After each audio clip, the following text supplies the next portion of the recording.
नमस्कार स्टूडेंट्स, इस सेशन में हम बात करेंगे सेंटेंस इम्प्रूवमेंट पर, जो अभी तक एसएससी के प्रीवियस ईयर क्वेश्चन पेपर्स में आ चुके हैं और इन्हें हमने किरण पब्लिकेशन से लिया है। हम किरण पब्लिकेशन का 2024 एडिशन, जो कि लेटेस्ट एडिशन है, फॉलो कर रहे हैं। इसमें 2018 से 2023 तक के क्वेश्चन मौजूद हैं। इस पर लिखा हुआ है 16,950 प्लस, तो आप इस एडिशन को अरेंज कर लें, अपने दोस्तों वगैरह से ले लें।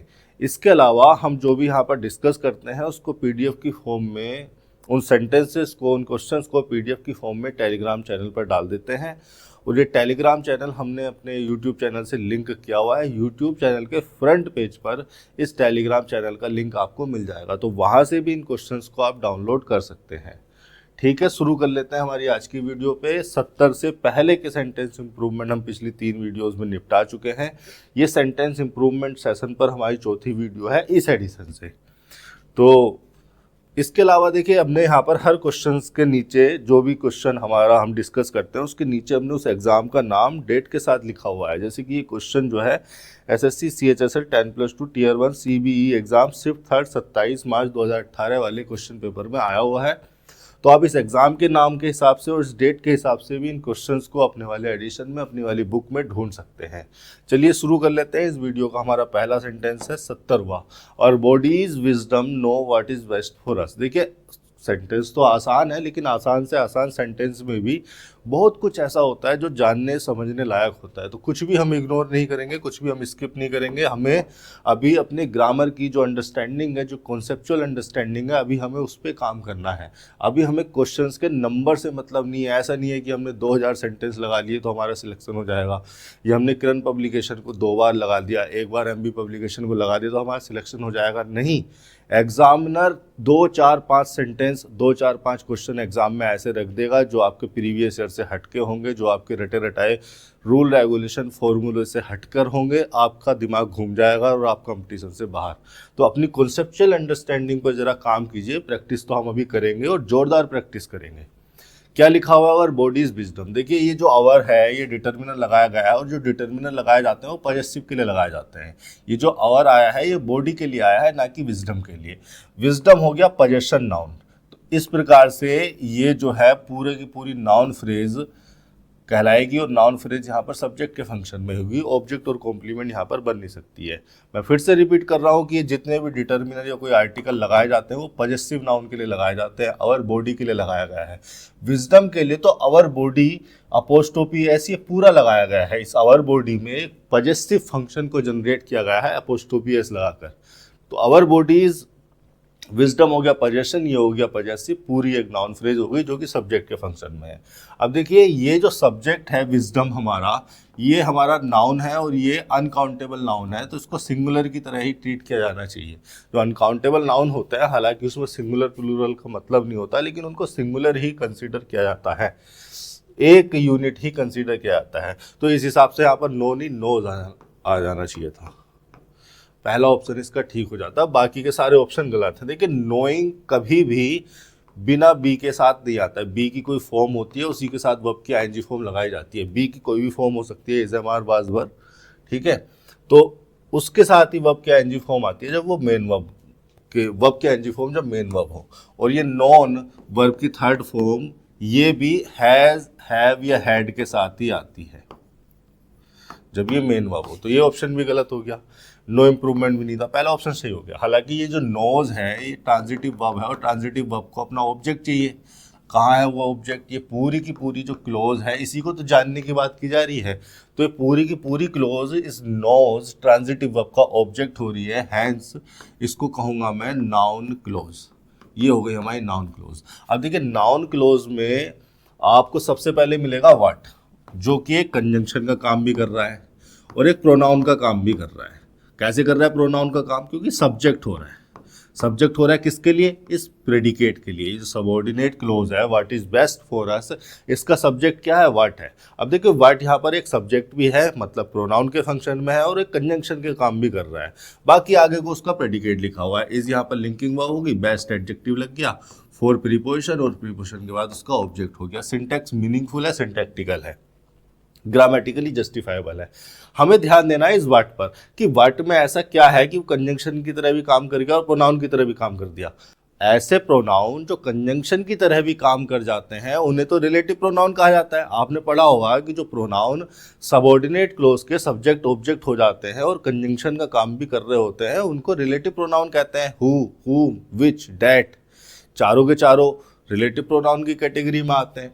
तो क्या वर्ड यहाँ पर रिलेटिव प्रोनाउन है? कुछ ग्रामेरियंस कह देते हैं कि ये रिलेटिव प्रोनाउन है, लेकिन मैं नहीं मानता। एक्चुअली में ये जो इसका जो वर्ड का मीनिंग है वो रिलेटिव प्रोनाउन के जैसा है, इसका फंक्शन रिलेटिव प्रोनाउन के जैसा है, लेकिन सिंटेक्स वाइज अगर हम देखें तो ये रिलेटिव प्रोनाउन नहीं है, क्योंकि रिलेटिव प्रोनाउन लिखे जाते हैं रिलेट करने के लिए अपने से पहले लिखे हुए एंटीसीडेंट को। क्या वर्ड से पहले कोई एंटीसीडेंट है? नहीं है। भाई हु, हुम, विच, डैट को जब आप लगाते हो तो उनसे पहले एक एंटीसीडेंट होता है, एक पूर्वगामी शब्द होता है जो उनसे पहले आया होता है और उसी के मीनिंग को या उसको रिलेट कर रहे होते हैं वो सबऑर्डिनेट क्लोज में। लेकिन वर्ड से पहले तो कोई एंटीसीडेंट इस प्रकार का लिखा नहीं है, तो वर्ड को मीनिंग वाइज या फंक्शन वाइज आप रिलेटिव प्रोनाउन कंसिडर कर ले तो भी मैं आपको इसे आपका बचपना ही कहूँगा, ठीक है, क्योंकि वर्ड रिलेटिव प्रोनाउन नहीं होता, लेकिन वर्ड का मीनिंग ऐसा होता है जो रिलेटिव प्रोनाउन की कैटेगरी में आ सकता है। वर्ड का मीनिंग है यहाँ पर इस सिचुएशन में। वर्ड देखिए इंटेरोगेट करने के लिए तो लगाया नहीं गया है, किसी का आइडेंटिफिकेशन पूछने के लिए। इस सिचुएशन में वर्ड का मतलब होता है द थिंग डैट। अब वर्ड की जगह आप द थिंग डैट को लगाकर देखोगे तो आपको पता चलेगा कि जो डैट है ये रिलेटिव प्रोनाउन हो गया और इससे पहले जो द थिंग लगा है वो इसका एंटीसीडेंट हो गया और यही द थिंग इस नोस ट्रांजिटिव वर्ब का ऑब्जेक्ट भी हो जाएगा। तो वर्ड का जो मीनिंग होता है इस सिंटेक्स में, इस कंटेक्स्ट में, वो रिलेटिव प्रोनाउन की कैटेगरी में आ जाता है। इस प्रकार से ये कहा जा सकता है कि वर्ड यहाँ पर काम ऐसा कर रहा है जैसे रिलेटिव प्रोनाउन करते हैं, उसका मीनिंग ऐसा है जैसे रिलेटिव प्रोनाउन का होता है, लेकिन वो सिंटेक्स के हिसाब से, स्ट्रक्चर के हिसाब से कोई रिलेटिव प्रोनाउन नहीं है। तो ये हो गया आपका 70वां सेंटेंस। 71वें पे चल लेते हैं। इस पर मैं वर्ड कंजंक्शन पर इस फंक्शन में पहले ही बात कर चुका हूँ, इसलिए मैंने आज इसको शॉर्ट में निपटा दिया। ये रहा आपके सामने 71। The humanities and the arts has been given short shrift in primary, secondary and tertiary education. देखिए ह्यूमैनिटीज यहाँ पर नाउन हो रहा है और द लगा हुआ है एक आर्टिकल। ह्यूमैनिटीज के बारे में अगर मैं आपको थोड़ा सा बताना चाहूँ क्या मतलब है ह्यूमैनिटी का, तो ह्यूमैनिटी का मतलब होता है ह्यूमन बीइंग्स कलेक्टिवली।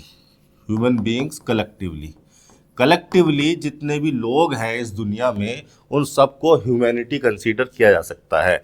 या मैं लिखूं all the people in the world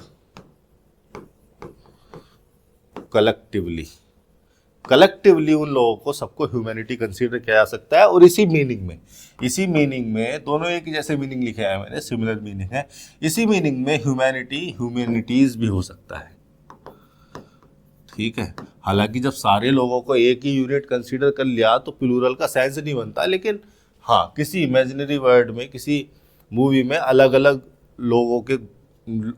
लोग भी हो सकते हैं, अलग मंगल ग्रह पर रहने वाले। जैसे एक मूवी आती है ना वो थोर, उसमें अर्थ पे भी लोग रहते हैं और कोई उनका जो दूसरा ग्रह है वहाँ पर भी लोग रहते हैं, तो वो अलग अलग ह्यूमैनिटीज़ हो गई। उस सिचुएशन में ह्यूमैनिटीज़ प्लूरल कंसीडर किया जा सकता है। लेकिन आपके सेंटेंस में जो ह्यूमैनिटीज़ यूज हुआ है वो इस मीनिंग में यूज नहीं हुआ। ह्यूमैनिटीज़ का मतलब है आपके सेंटेंस में ह्यूमैनिटीज़ का मतलब है एक अकेडमिक डिसिप्लिन। ह्यूमैनिटीज़ एक अकेडमिक डिसिप्लिन भी होता है, एन अकेडमिक डिसिप्लिन से मतलब है a field of research and study. Humanities क्या है? A field of research, SEARCH of humanities. College होते हैं, कोर्सेज होते हैं ह्यूमैनिटीज़ पर, जैसे फिलोसफी है, जैसे इंग्लिश लिटरेचर है, जैसे हिंदी लिटरेचर है, उसी तरह से ह्यूमैनिटीज़ भी एक रिसर्च का, एक पढ़ाई लिखाई का क्या है, सब्जेक्ट है, डोमेन है, फील्ड है। कॉलेज होते हैं भाई। मैं जिस यूनिवर्सिटी में पढ़ता था, जहाँ से मैंने ग्रेजुएशन किया, वहाँ पर ह्यूमैनिटीज़ का एक अलग ही कॉलेज था। तो इस सेंस में जो है ह्यूमैनिटीज को यहाँ पर यूज किया हुआ है। आगे चलते हैं सेंटेंस में, the humanities and the arts. तो दो डिसिप्लिन की बात की जा रही है, पहला हो गया ह्यूमैनिटीज, दूसरा हो गया आर्ट्स। एंड कंजंक्शन से जोड़ा गया है, कोऑर्डिनेट कंजंक्शन है दो नाउन फ्रेज को, तो ये सब्जेक्ट हो गया आपका प्लूरल। सब्जेक्ट अगर प्लूरल हो गया तो फिर यहाँ पर हैज भी हैव आना चाहिए था, हैव बीन गिवन। ठीक है, पहला ऑप्शन सही हो जाता है इसका। देखिए हैव बीइंग गिवन, हैव के साथ वर्ब की आईएनजी फॉर्म का तो कोई तुक है ही नहीं, ये तो सिंटैक्टिकली गलत है ऑप्शन। अगर सेंटेंस ना भी लिखा हो आपके सामने तो भी आप इस ऑप्शन को गलत कर दोगे। फिर उसके बाद लिखा हुआ हैव बीन गिव, अगर हैव बीन गिव लगा रहे हो आप, बीन बी की फॉर्म लगाई है तो ये बी की फॉर्म ही तो है बीन, हैव की वजह से ये थर्ड फॉर्म में आ गई। ये बी की फॉर्म अगर लगा रहे हो तो या तो बी के साथ वर्ब की आईएनजी फॉर्म आनी चाहिए कंटिन्यूटी को एक्सप्रेस करने के लिए, मेन वर्ब की कंटिन्यूटी, या फिर बी के साथ वर्ब की थर्ड फॉर्म आनी चाहिए पैसिव स्ट्रक्चर को दिखाने के लिए। तो ये स्ट्रक्चर जो तीसरे ऑप्शन में जो स्ट्रक्चर दिया गया है ये भी ग्रामेटिकली सिंटैक्टिकली जस्टिफाइबल नहीं है। ठीक है, हैव के साथ वर्ब की थर्ड फॉर्म आ गई, बी की थर्ड फॉर्म, और बी के साथ फिर से वर्ब की थर्ड फॉर्म आ गई पैसिव स्ट्रक्चर को दिखाने के लिए। इसका मतलब पहला वाला ऑप्शन सही हो जाता है। अच्छा, पैसिव स्ट्रक्चर इसलिए दिखाया गया क्योंकि action done by somebody else है। ह्यूमैनिटीज एंड द आर्ट्स ने गिव वाला एक्शन नहीं किया, गिव वाला एक्शन किसी और के द्वारा किया गया है, लोगों के द्वारा या जो भी ये तय करते हो। अच्छा, शॉर्ट शिफ्ट का मतलब क्या है? शॉर्ट शिफ्ट एक नाउन फ्रेज है और इसका मतलब है नो और लिटिल अटेंशन। अगर आप किसी को कोई अटेंशन नहीं देते हैं, आप किसी को बहुत कम अटेंशन देते हैं, तो आप कह सकते हैं कि आपने उसको शॉर्ट शिफ्ट दिया। शॉर्ट शिफ्ट, नो और लिटिल अटेंशन, अटेंशन और consideration.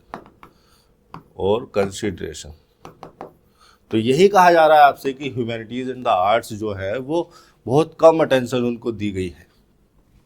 In primary secondary and tertiary education, in जो है प्रीपोजिशन हो गया, उसके बाद हो गया उसका primary secondary and tertiary education. Education यहाँ पर नाउन हो गया और इससे पहले तीन एडजेक्टिव को जोड़कर लिखा गया है। पहले वाले दो को कॉमा से जोड़ दिया गया, बाद वाले को एंड कंजंक्शन से जोड़ दिया गया। क्या आपको पता है प्राइमरी सेकेंडरी और टर्सरी एजुकेशन किसे कहते हैं? देखिए, एजुकेशन को मोस्ट कंट्रीज में तीन भागों में बांटा गया है, इंडिया में भी तीन भागों में बांटा गया है।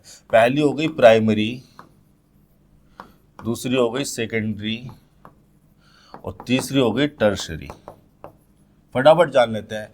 प्राइमरी एजुकेशन मतलब एलिमेंट्री एजुकेशन, जो फंडामेंटल बेसिक एजुकेशन दी जानी चाहिए किसी भी चाइल्ड को,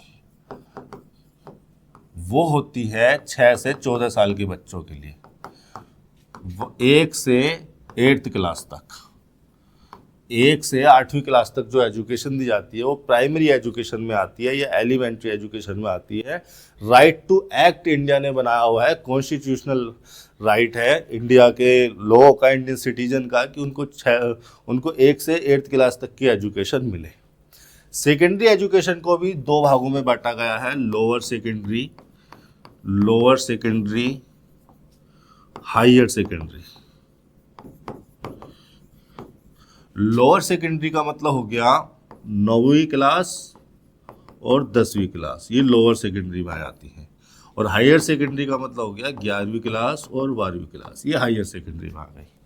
टर्सरी एजुकेशन मतलब हायर एजुकेशन भी कहा जाता है, टर्सरी एजुकेशन को हायर एजुकेशन भी कहा जाता है। और ये टर्सरी एजुकेशन, हायर एजुकेशन 12वीं के बाद जितनी भी एजुकेशन होती है उसमें ग्रेजुएशन आ गई आपकी, पोस्ट ग्रेजुएशन आ गई, और उसके अलावा अगर आप कुछ करते हैं पीएचडी वगैरह, सबकी सब क्या आ जाती है? हायर एजुकेशन में आ जाती है। आफ्टर ट्वेल्थ के बाद जितनी एजुकेशन आती है वो टर्सरी एजुकेशन में आ जाती है। क्वेश्चन आपका हो गया है, क्लियर है? तो आगे चलते हैं। 72 क्या लिखा हुआ है? The world we is living in is straight out of dystopian novel. देखिए, द वर्ड यहाँ पर नाउन है, द लगा दिया गया है उसके लिए आर्टिकल, क्योंकि एक ही स्पेसिफिक वर्ड की बात कर रहे हैं हम, एक ही दुनिया है हमारी। तो द वर्ड ये हो गई एक नाउन फ्रेज जो कि सब्जेक्ट के फंक्शन में होनी चाहिए, ऑब्जेक्ट या कॉम्प्लीमेंट इसको यहाँ पर आप नहीं कह सकोगे। उसके बाद एक और प्रोनाउन आ गया जिसको भी, इस प्रोनाउन को भी आपको सब्जेक्ट ही कंसीडर करना पड़ेगा, क्योंकि ऑब्जेक्ट और कॉम्प्लीमेंट होने के लिए इससे पहले कोई ट्रांजिटिव वर्ब नहीं है, कोई प्रीपोजिशन नहीं है, कोई लिंकिंग वर्ब भी नहीं है। अब एक सब्जेक्ट के बाद दूसरा सब्जेक्ट आ गया, ये क्या सिचुएशन है? सिचुएशन कुछ ये है कि जो सब्जेक्ट है ये किसी और क्लोज का सब्जेक्ट है, और ये वाला जो सब्जेक्ट है ये किसी और क्लोज का सब्जेक्ट है, ये इस वाली क्लोज का सब्जेक्ट है। द वर्ड सब्जेक्ट हो रहा है इस प्रेडिकेट के लिए is straight out of A dystopian novel, और ये जो वी सब्जेक्ट हो रहा है ये इस क्लोज के लिए हो रहा है। इसका मतलब सेंटेंस में दो क्लोजेस हैं, एक कॉम्प्लेक्स स्ट्रक्चर आपको दी गई है, दो क्लोजेस हैं, तो इसका मतलब कंजंक्शन होना चाहिए था। कंजंक्शन होना चाहिए था सबऑर्डिनेट क्लोज से पहले। ये है आपकी सबऑर्डिनेट क्लोज, इससे पहले कंजंक्शन होना चाहिए था। लेकिन कई बार डिफाइनिंग क्लोज में जब कंजंक्शन ऑब्जेक्ट के फंक्शन में हो तो उसको हटा दिया जाता है। आप यहाँ पर विच लिख भी सकते थे और नहीं भी लिखा तो भी वो मीनिंगफुल हो जाता है। अब ऐसी स्ट्रक्चर को जस्टिफाइबल माने जाने लगा है। ठीक है, ये कॉन्सेप्ट भी मैं बता चुका हूँ। बाकी जब प्रोनाउन चैप्टर में बात करेंगे डिटेल में, रिलेटिव प्रोनाउन पर बात करेंगे तो हम इस पर डिस्कशन करेंगे। यहाँ पर एक्चुअली में एक रिलेटिव प्रोनाउन होना चाहिए था विच होना चाहिए था या डेट होना चाहिए था। यहाँ पर एक रिलेटिव प्रोनाउन होना चाहिए था जो कि रिलेट करे द वर्ड को इस सबऑर्डिनेट क्लोज में और इस इन प्रीपोजिशन का ऑब्जेक्ट बनाकर, लेकिन वो नहीं लिखा, कोई बात नहीं। आगे क्या लिखा हुआ है, सब्जेक्ट हमारा प्रोनाउन है और जो कि प्लूरल है, प्लूरल है तो इजनी आर होना चाहिए था। कहाँ है आर लिविंग, ये रहा। देखिए वाज लिविंग यहाँ पर होगा नहीं, क्योंकि एक ऐसे फैक्ट को बताया गया है जो कि एक परमानेंट नेचर का है ना, एक ऐसा कोई पास्ट में वैलिड नहीं है। और अगर पास्ट में वैलिड होता भी तो वी तो प्लूरल है, तो वाज लिविंग नहीं वार लिविंग होता। आर लिव भी गलत हो जाएगा। ठीक है, तो यहाँ पर सही ऑप्शन हो गया इसका थर्ड। लिविंग यहाँ पर इंट्रांजिटिव वर्ब है, इन प्रीपोजिशन हो गया, इस प्रीपोजिशन का ऑब्जेक्ट हो गया विच या डेट, जिसको हटा दिया गया है। अब इसका ऑब्जेक्ट द वर्ड को ही कंसीडर करना पड़ेगा या द वर्ड के मीनिंग को ही कंसीडर करना पड़ेगा। आगे क्या है, द वर्ड सब्जेक्ट हो गया, इज यहाँ पर लिंकिंग वर्ब आ गई। आगे लिखा हुआ है straight out of A dystopian novel. क्या मतलब है इसका, straight out of A dystopian novel. पहले स्ट्रेट आउट का मतलब समझ लेते हैं। देखिए लिंकिंग वर्ब आपके सामने लगाई गई है, बी मेन वर्ब की तरह काम कर रही है, और स्ट्रेट कोई वर्ब तो है नहीं। स्ट्रेट आउट का मतलब अगर आप समझने की कोशिश करें तो स्ट्रेट आउट एक इडियोमेटिक एक्सप्रेशन है, और इसका मतलब होता है स्ट्रेट आउट एक तरह का इडियोमेटिक एक्सप्रेशन है, और ये एडवर्ब की तरह काम करता है, एडवर्ब फ्रेज की तरह काम करता है। ये एक तरह की एडवर्ब फ्रेज आपके सामने लिखी हुई है, और एडवर्ब फ्रेज में भी ये एडवर्ब वो मैनर के फंक्शन में रहता है, एडवर्ब मैनर के फंक्शन में रहता है, और इसका मीनिंग है डायरेक्टली या फ्रैंकली या ओपनली या विदाउट हेजिटेशन या विदाउट रेस्ट्रिक्शन, इस तरह का इसका मीनिंग रहता है। तो डायरेक्टली, फ्रैंकली, ओपनली, ये सारे के सारे क्या है, एडवर्ब मैनर है। इसलिए स्ट्रेट आउट भी एडवर्ब मैनर है, एडवर्ब मैनर के फंक्शन में ही रहेगा, मीनिंग भी इसका वैसा ही है। जैसे मैंने एक सेंटेंस लिखा एग्जाम्पल के तौर पर, स्ट्रेट आउट को यूज करके मैंने एक सेंटेंस लिखा, she told me straight out that she was not with me. Direct transitive verb थी, अपने पास दो ऑब्जेक्ट ली थी, पहला ऑब्जेक्ट ये आ गया, दूसरा ऑब्जेक्ट डेट के बाद हो गया। स्ट्रेट आउट क्या लग गया, डायरेक्टली, एक एडवर्ब मैनर लग गया इस वर्ब के मैनर को बताने के लिए। मैं ऐसे भी लिख सकता हूं, she went straight out to the shopkeeper. Straight out का क्या मतलब है, डायरेक्टली। ये जो वेंट वर्ब लगाई है आपने, इसके मैनर को बताने के लिए आई है, एडवर्ब मैनर है। लेकिन आपके सेंटेंस में सिचुएशन देखिए, मैं क्यों बता रहा हूं इस पॉइंट को, क्योंकि मेरे से पढ़ा हुआ स्टूडेंट अगर इस सेंटेंस को घर पे बैठ के प्रैक्टिस करते टाइम इंटरप्रेट करेगा ना, तो मुझे पता है वो जरूर फंसेगा। तो इस चीज को मैं बता के चल रहा हूं यहाँ पर कि क्या है। देखिए ये लिंकिंग वर्ब लगी हुई है, और मैंने आपको चिल्ला कर अभी तक ये बात सिखाई है कि लिंकिंग वर्ब के बाद कॉम्प्लीमेंट लिखे जाते हैं, और कॉम्प्लीमेंट होते हैं सब्जेक्ट के, और सब्जेक्ट कोई नाउन या प्रोनाउन होता है। इस सिचुएशन में ये नाउन है, तो कि नाउन के लिए कॉम्प्लीमेंट किसी एडवर्ब मैनर को लगाया जा सकता है? क्या कभी कोई एडवर्ब मैनर किसी नाउन का कॉम्प्लीमेंट बन सकता है? भाई कॉम्प्लीमेंट का मतलब है पूरक, जो उसके मीनिंग को पूरा करे। तो क्या कोई कॉम्प्लीमेंट कभी किसी एडवर्ब क्या कभी किसी एडवर्ब मैनर के फंक्शन में पार्ट ऑफ स्पीच में आ सकता है? नहीं आ सकता, क्योंकि एडवर्ब मैनर लगाए जाते हैं वर्ब का मैनर बताने के लिए, और हमें यहाँ पर एक ऐसा वर्ड लगाना है जो उस नाउन प्रोनाउन को मॉडिफाई कर सके। और नाउन प्रोनाउन को मॉडिफाई करने के लिए या तो नाउन आ सकते हैं, या प्रोनाउन आ सकते हैं, या एडजेक्टिव आ सकते हैं, या कोई प्रीपोजिशनल फ्रेज लगा दो। तो क्या स्ट्रेट आउट लिंकिंग वर्ब के बाद लिखा हुआ जो वर्ड है वो उसका कॉम्प्लीमेंट नहीं है? नहीं है। सिचुएशन आपके सामने यही हो रही है, लिखा गया है स्ट्रेट आउट को, तो आप ये ना समझ लें कि एडवर्ब मैनर द वर्ड का सब्जेक्ट हो जाएगा। एक्चुअली में स्ट्रेट आउट नहीं, इस पूरी चीज को, इस अगर आप पूरी चीज को इंटरप्रेट करेंगे, पूरी जो फ्रेज लिखी हुई है स्ट्रेट आउट ऑफ पर जरा ध्यान दीजिए। स्ट्रेट आउट ऑफ का क्या मतलब है? Straight out of something. Straight out of something का मतलब है डायरेक्टली फ्रॉम समथिंग, या डायरेक्टली कमिंग फ्रॉम समथिंग। कोई चीज अगर कहीं से ली जा रही है, डायरेक्टली वहां से आई है, तो उस मीनिंग को कन्वे करने के लिए स्ट्रेट आउट ऑफ समथिंग लगाया गया है। अब एक्चुअली में सिचुएशन आपके सामने ये हो रही है कि आपका जो कॉम्प्लीमेंट है लिंकिंग वर्ब के बाद लिखा हुआ, वो स्ट्रेट आउट नहीं है, वो है ये prepositional phrase of a dystopian novel. ठीक है, स्ट्रेट आउट एडवर्ब मैनर लगाया गया है उस प्रीपोजिशनल फ्रेज के लिए। तो यहाँ पर ये जो प्रीपोजिशनल फ्रेज है, ये एक एडजेक्टिव के फंक्शन में ये बताने के लिए कि ये जो वर्ड है जिसमें हम रह रहे हैं, ये एक डिस्टोपियन नोवेल से लिया गया है, ये डायरेक्टली वहां से लिया गया है। तो dystopian novel, of dystopian novel, इस लिंकिंग वर्ब के बाद लिखा हुआ कॉम्प्लीमेंट है, और ये जो एडवर्ब मैनर आपने लगाई है उस प्रीपोजिशनल फ्रेज के लिए लगाई है। तो आप ये ना सोच लें कभी भी कि लिंकिंग वर्ब के बाद लिखा हुआ एडवर्ब मैनर स्ट्रेट आउट एक कॉम्प्लीमेंट हो सकता है, वो कभी नहीं हो सकता। अच्छा, डिस्टोपियन का क्या मतलब है? डिस्टोपियन का मीनिंग मैं आपको बता देता हूँ। डिस्टोपियन का मतलब है एक ऐसा इमेजिनरी स्टेट या एक ऐसा इमेजिनरी वर्ल्ड जहाँ पर बहुत ज़्यादा सफरिंग हो, बहुत ज़्यादा जो है अनहैप्पीनेस हो, बहुत ज़्यादा ट्रबल्स हो, या बहुत ज़्यादा इनजस्टिस हो। मैं लिखवा देता हूँ इसको, डिस्टोपियन। एक्चुअली में ये शायद ओ है, मेरे ख्याल से ए ही है। एक वर्ड होता है यूटोपियन, इसका अपोजिट होता है डिस्टोपियन। डिस्टोपियन का मतलब हो गया एन इमेजिनरी स्टेट या word in which there is great sufferings and injustice। बहुत ज़्यादा इंजस्टिस हो, बहुत ज़्यादा सफरिंग्स हो, लोग जो है सफ़र कर रहे हो, बहुत ज़्यादा परेशान हो, किसी को न्याय ना मिलता हो। यूटोपियन का मतलब हो गया एक ऐसा इमेजिनरी वर्ड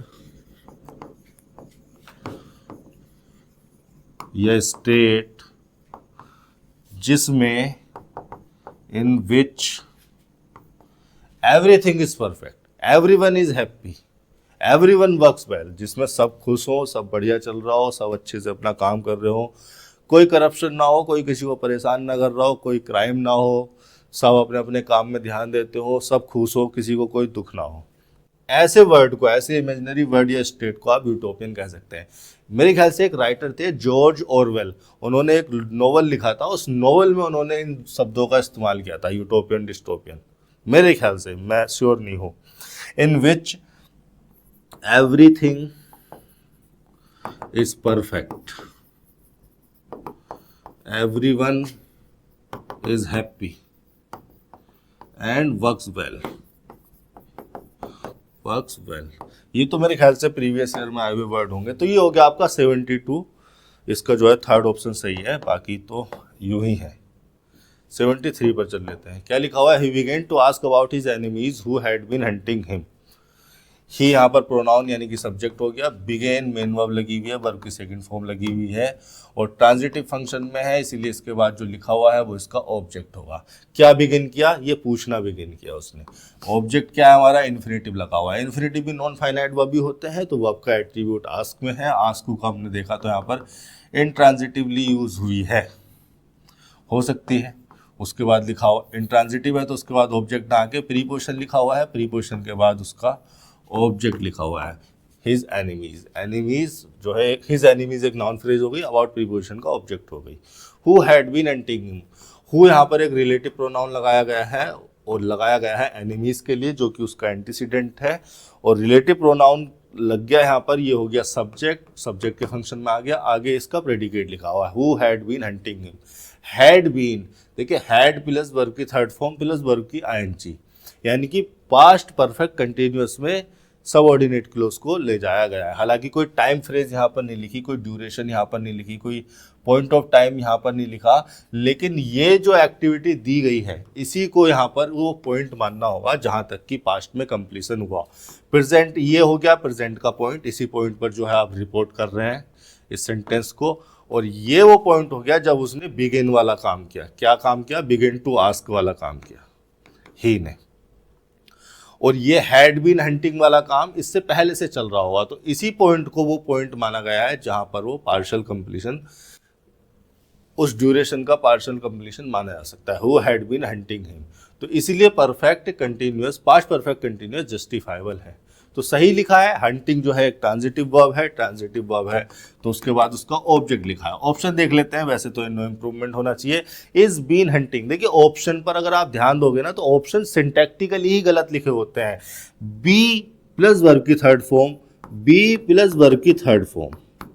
अब बी प्लस वर्ब की थर्ड फॉर्म आती है पैसिव स्ट्रक्चर को बताने के लिए, और ये जो बीन है इसकी पैसिव स्ट्रक्चर, यहाँ पर जो पैसिव स्ट्रक्चर बताई गई है, यहाँ पर जो पैसिवनेस दिखाने की कोशिश की गई है पहले ऑप्शन में, वो हंटिंग की पैसिवनेस दिखाने की कोशिश नहीं की है। हंटिंग की पैसिवनेस को एक्सप्रेस नहीं किया जा रहा, हंटिंग की पैसिवनेस को एक्सप्रेस किया जा रहा होता तो हंटेड लिखा होता और इससे पहले कोई बी की फॉर्म लगी होती।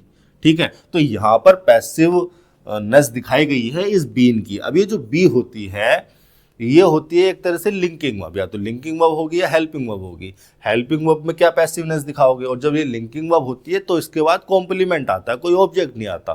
तो लिंकिंग वर्ब भी एक तरह से इंट्रांजिटिव वर्ब की तरह ही काम करती है, इनका भी पैसिव नहीं बनाया जा सकता। आप इसका बना सकते हो क्या, सी इज हैप्पी लिखा मैंने, सी इज हैप्पी का पैसिव बना के दिखा दोगे क्या, नहीं, क्योंकि इस क्या है यहाँ पर लिंकिंग वर्ब है और पैसिव होता है वर्ब का, सेंटेंस को पैसिव में मान लिया जाता है, लेकिन पैसिव स्ट्रक्चर जो होती है, पैसिव फॉर्म जो होती है वो वर्ब की होती है। तो क्या इसका पैसिव बना दोगे आप, नहीं बना सकते, क्योंकि लिंकिंग वर्ब है, इसके बाद कोई ऑब्जेक्ट नहीं लिखा, लिखा जो है वो तो एक कॉम्प्लीमेंट है, वो एडजेक्टिव है, उसको सब्जेक्ट कैसे बनाओगे।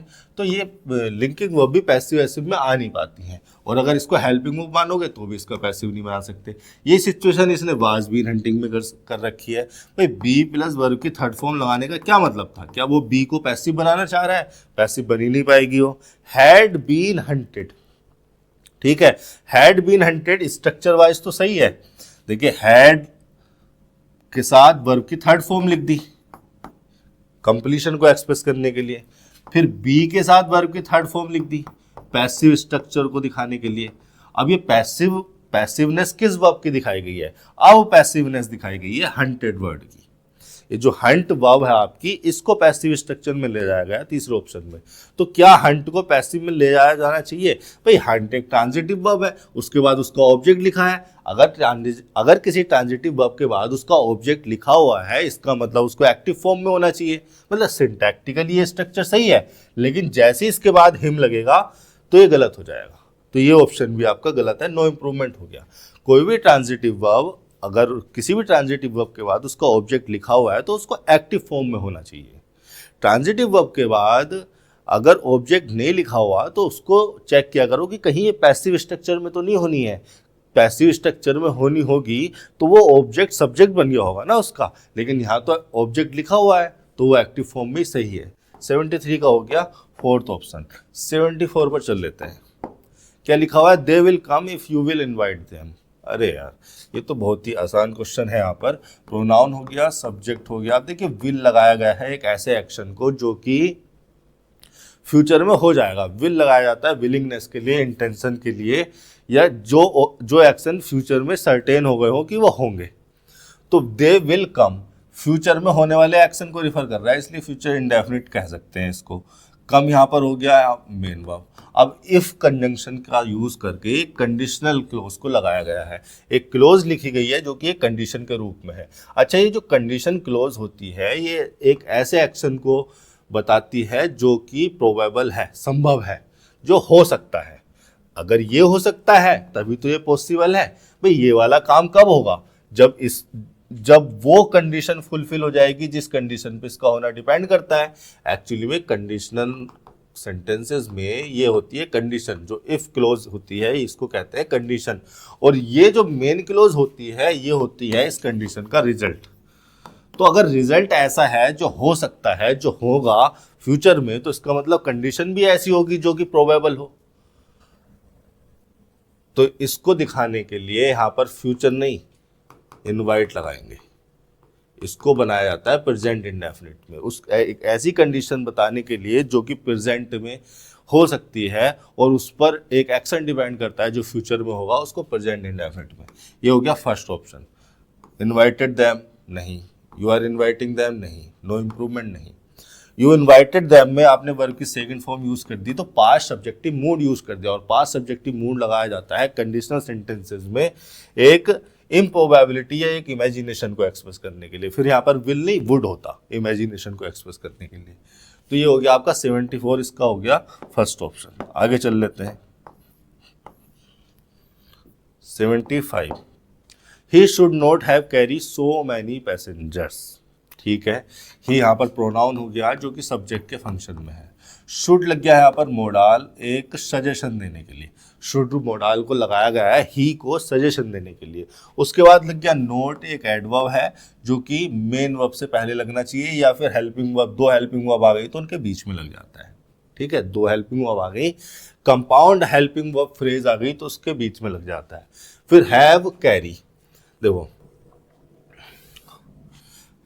पहली बात तो ये कि हैज, हैव, हैड जहां भी आते हैं वो वर्ब की थर्ड फॉर्म उनके साथ आती है, तो हैव कैरी तो गलत हो गया। यहां पर होना चाहिए था हैव कैरीड, और कैरीड ट्रांजिटिव वर्ब है। ट्रांजिटिव वर्ब के बाद आ गया उसका object so many passengers. Passengers noun हो गया, मैनी लग गया डिटर्मिनर उसको बताने के लिए, और सो लग गया एडवर्ब के रूप में इस डिटर्मिनर के लिए। डिटर्मिनर एडजेक्टिव के सिमिलर फंक्शन में होते हैं, इसलिए एडवर्ब उनको मॉडिफाई कर देते हैं। तो ये हो गया आपके सामने structure. Should not have carried कहाँ लिखा हुआ है ऑप्शन, ये लिखा हुआ है, ये भी गलत हो गया, ये भी गलत हो गया, ये भी गलत हो गया।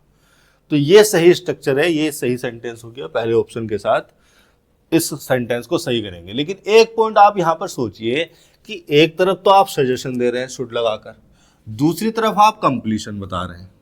भाई हैव कैरीड अगर आप सेंटेंस में लिख रहे हैं तो इसका मतलब परफेक्ट स्टेट, और परफेक्ट स्टेट चाहे फाइनाइट वर्ब के साथ लगाई जाए चाहे नॉन फाइनाइट वर्ब के साथ लगाई जाए, आप किसी ना किसी तरह के कंप्लीशन को ही एक्सप्रेस कर रहे हैं। तो आप एक तरफ तो आप सजेशन दे रहे हैं, दूसरी तरफ आप कंप्लीशन दिखा रहे हैं। सजेशन देने का मतलब क्या है? अगर आप किसी को सजेशन दे रहे हैं, किसी को आप सजेस्ट कर रहे हैं, तो आपके सजेशन देने के बाद ही तो वो उस एक्टिविटी को करेगा। लेकिन आपने तो कंप्लीशन दिखा दिया। कंप्लीशन का मतलब वो एक्शन जो कंप्लीट हो गया। इसका मतलब सजेशन दिया जा रहा है एक ऐसे एक्शन का जो पास्ट में कंप्लीट हो जाना चाहिए था बट किया नहीं हुआ। ठीक है, कहा यह जा रहा है he should not have carried so many passenger, उसको इतने ज़्यादा पैसेंजर्स को कैरी नहीं करना चाहिए था। लेकिन रियलिटी क्या होगी, उसने कैरी किया होगा जिसकी वजह से कोई प्रॉब्लम जनरेट हुई होगी। ठीक है, तो रियलिटी होती है यहाँ पर इस सिचुएशन में, रियलिटी होगी कि उसने इतने पैसेंजर्स को कैरी किया होगा, मैं सो मैनी पैसेंजर्स को कैरी किया होगा, पैसेंजर्स को कैरी किया होगा, ये रियलिटी होगी। और हम जो सजेशन दे रहे हैं, हम इसको ना करने का सजेशन दे रहे हैं। हम इस एक्शन के कंप्लीशन, हम इस एक्शन को कंप्लीट ना करने का सजेशन दे रहे हैं। तो इसीलिए इस तरह की स्ट्रक्चर लिखी गई। सजेशन दिया जा रहा है एक ऐसे एक्शन का जिसको पास्ट में कंप्लीट नहीं करना चाहिए था, जिसका कंप्लीशन पास्ट में नहीं होना चाहिए था। 75 का हो गया फर्स्ट, आगे चल लेते हैं। 76, she placed a porcelain vase with a gentle manner on the window sill. She यहाँ पर प्रोनाउन हो गया जो कि सब्जेक्ट के फंक्शन में है, प्लेस्ड यहाँ पर मेन वर्ब हो गई, ट्रांजिटिव वर्ब है, ट्रांजिटिव वर्ब के बाद एक ऑब्जेक्ट आ गया प्रोसिलियन वेज। प्रोसिलियन एक हार्ड वाइट सब्सटेंस होता है, मटेरियल होता है जो बहुत ही एक्सपेंसिव कप्स पे या प्लेट पे लगाया जाता है। आपके घर पे चीनी मिट्टी के बर्तन होंगे, उन पे जो लेयर लगाई जाती है वाइट कलर की, बहुत ही चिकनी उनको बना देती है, वो होती है प्रोसिलियन। और वेस का मतलब होता है एक कंटेनर, ठीक है। ये लिखा, ये मैं आपको दिखा देता हूँ, प्रोसिलियन वेस। ये जो आपके सामने रखा हुआ है ये एक प्रोसिलियन वेस है। वेस का मतलब होता है एक ओपन कंटेनर। और इसको देखिए जो वाइट इस पर लगाया गया है, ये प्रोसिलियन मटेरियल है जो कि बहुत एक्सपेंसिव चीज़ों पर लगाया जा सकता है, बहुत ही महंगा आता होगा, या फिर इसको लगाने की टेक्नोलॉजी ऐसी होगी। प्रोसिलियन वेस, इसको कहेंगे प्रोसिलियन वेस, प्रोसिलियन से कवर्ड वेस। वेस का मतलब एक ओपन कंटेनर। वापस आते हैं सेंटेंस पर, फिर क्या लगा, सी प्लेस्ड प्रोसिलियन वेस, प्लेस ट्रांजिटिव वर्ब होगी, इसका ऑब्जेक्ट हो गया प्रोसिलियन वेस विद अ जेंटल मैनर। देखिए फ्रेज तो ये सही लिखी है, विद लिखा है प्रीपोजिशन और इस प्रीपोजिशन के बाद लिखा है उसका ऑब्जेक्ट। मैनर हो गया नाउन, जेंटल हो गया एडजेक्टिव इस मैनर के लिए, ए लग गया आर्टिकल, ऑन प्रीपोजिशन हो गई और प्रीपोजिशन का ऑब्जेक्ट हो गया द विंडो सिल। सिल नाउन हो गया, विंडो उसके लिए नाउन मॉडिफायर एडजेक्टिव हो गया, द आर्टिकल हो गया। ये ऑन द विंडो सिल एक प्लेस को रिफर कर रहा है, इसलिए इसको मैं कहूँगा एडवर्ब प्लेस। तो स्ट्रक्चर तो सही लिखा है, लेकिन हमसे पूछा गया है क्या इसमें कोई इंप्रूवमेंट हो सकता है, तो उसके लिए हमें ऑप्शन को देखना पड़ेगा। जेंटली, देखो विद ए जेंटल मैनर जो लगाया गया है वो मैनर को बताने के लिए लगाया गया है। विद अ जेंटल मैनर किसका रिप्लाई है, हाउ का रिप्लाई है। हाउ लगा कर देखो, सी प्लेस्ड अ प्रोसिलियन वेस, हाउ कैसे, विद जेंटल मैनर। तो ये जो फ्रेज है, ये जो प्रीपोजिशनल फ्रेज है, मैंने आपको बताया था प्रीपोजिशन एडजेक्टिव और एडवर्ब के फंक्शन में आ जाती हैं। ये डिपेंड करेगा उनको ऑब्जर्व करके कि वो किसके लिए आई हैं। तो विद अ जेंटल मैनर ये आई है प्लेस के मैनर को बताने के लिए कि वो जो प्रोसिलियन वेस है वो उसको कैसे प्लेस किया गया, एक जेंटल मैनर के साथ प्लेस किया गया। तो विद अ जेंटल मैनर अगर उस वर्ब के मेन वर्ब के प्लेस को बताने के लिए आई है तो मैं उसको कहूँगा एडवर्ब ऑफ मैनर। अब जब हमारे पास एक रेडीमेड एडवर्ब मैनर है इस काम को करने के लिए, इस फंक्शन में इस मीनिंग को कन्वे करने के लिए हमारे पास एक रेडीमेड एडवर्ब मैनर है, तो हम एक प्रीपोजिशनल फ्रेज को एडवर्ब मैनर बना के क्यों लिखेंगे। ठीक है, एडवर्ब मैनर प्रीपोजिशन फ्रेजेस हो सकती हैं, प्रीपोजिशनल फ्रेज सेंटेंस में एडजेक्टिव एडवर्ब का काम कर देती हैं, लेकिन प्रीपोजिशन लगाकर एक नाउन फ्रेज को जोड़ना, एक एडिशनल चीज को जोड़ना ही तो है। हाँ, कोई भी जो स्पीकर होता है, जो राइटर्स होता है, उसका मेन ऑब्जेक्टिव होता है कम से कम शब्दों में क्लियरली अपने विचारों को एक्सप्रेस करना। तो जब हमारे पास एक रेडीमेड एडवर्ब है जो इस फंक्शन में, जो कि एडवर्ब मैनर का फंक्शन में है और इस मीनिंग को अच्छे से कन्वे कर सकता है, परफेक्टली कन्वे कर सकता है, तो हम एक प्रीपोजिशनल फ्रेज को एडवर्ब मैनर बनाकर क्यों लिखेंगे। सही ये भी है, लेकिन वो ज़्यादा इम्प्रूव्ड है। तो यहाँ पर क्या लिखा जाना चाहिए था, जेंटली। पहला ऑप्शन सही हो गया।